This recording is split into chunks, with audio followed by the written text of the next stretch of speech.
Ranji trophy போட்டியில் ஜார்க்கண்ட் அணிக்கு எதிரான போட்டியில் விதர்பா அணி அபார வெற்றி பெற்ற நிலையில் அனுபவ வீரர் உமேஷ் யாதவ் முன்னாள் கேப்டன் தோனியை சந்தித்துள்ளார்.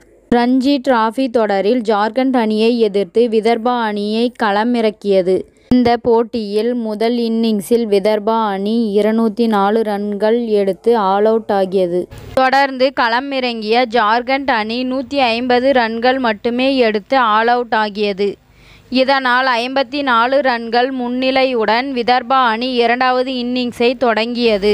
இரண்டாவது இன்னிங்ஸில் த்ருவ் ஷோரா மற்றும் அதர்வா தைடே இருவரும் சதம் விளாசியதால் விதர்பா அணி 374 ரன்கள் குவித்து டிக்ளேர் செய்தது.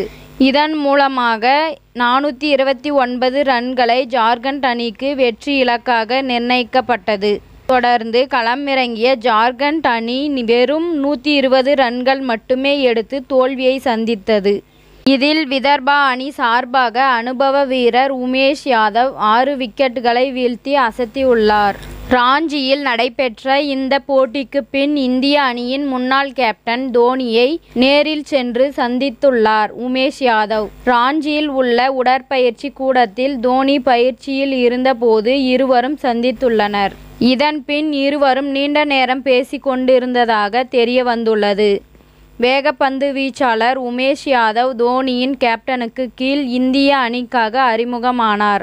உலக டெஸ்ட் சாம்பியன்ஷிப் தொடருக்கு பின் உமேஷ் யாதவ் இந்திய அணியில் இருந்து ஓரங்கட்டப்பட்ட நிலையில் கம்பேக் கொடுப்பதற்காக ரஞ்சி டிராபி போட்டியில் விளையாடி வருகிறார். இவரின் அனுபவத்தின் மூலம் விதர்பா அணியின் வெற்றிக்கு முக்கிய பங்காற்றி வருகிறார். இந்த நிலையில் தோனியுடனான சந்திப்புக்கு பின் உமேஷ் யாதவ் அந்த புகைப்படத்தை இன்ஸ்டாகிராம் பக்கத்தில் பதிவிட்டுள்ளார். அந்த புகைப்படத்துடன் உமேஷ் யாதவ் தோனி பற்றி ராஜாவை போல் வந்தார் மற்றும் லெஜண்ட் போல் வாழ்ந்தார் என கூறியிருக்கிறார். இப்போது ஜென்டில்மேன் என்ற அனைவராலும் நினைவில் வைக்கப்படுகிறார் என்று பதிவிட்டுள்ளார். இவரது பதிவு சிஎஸ்கே மற்றும் தோனி ரசிகர்கள் மத்தியில் ட்ரெண்டிங் ஆகி வருகிறது. மேலும் உமேஷ் யாதவ் வரும் IPL தொடரில் குஜராத் டைட்டன்ஸ் அணிக்காக விளையாட ரூபாய் 5.8 கோடிக்கு ஒப்பந்தம் செய்யப்பட்டுள்ளது குறிப்பிடத்தக்கது.